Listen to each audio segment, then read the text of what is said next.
لو انت بتعمل ستور اونلاين اي كوميرس ستور وعايز تبيع من عليه، لازم تاخد بالك قبل ما تعمل ويب سايت في حاجات مهمه لازم تبتدي تعملها. واحد، ان انت تعمل سيت اب تراكنج على الويب سايت، البيكسلز والتراكنج علشان تقرا الداتا اللي داخل الويب سايت بتاعك.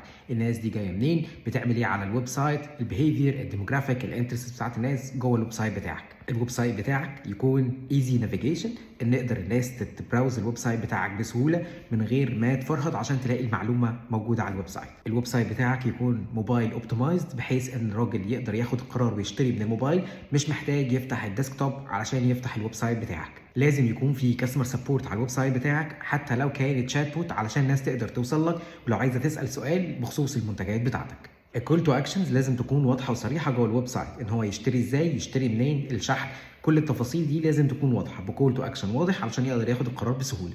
البرودكت بيج لازم تكون فيها معلومات كافيه عن البرودكت، سعر المنتج واضح وصريح، ولازم تكون فيها معلومات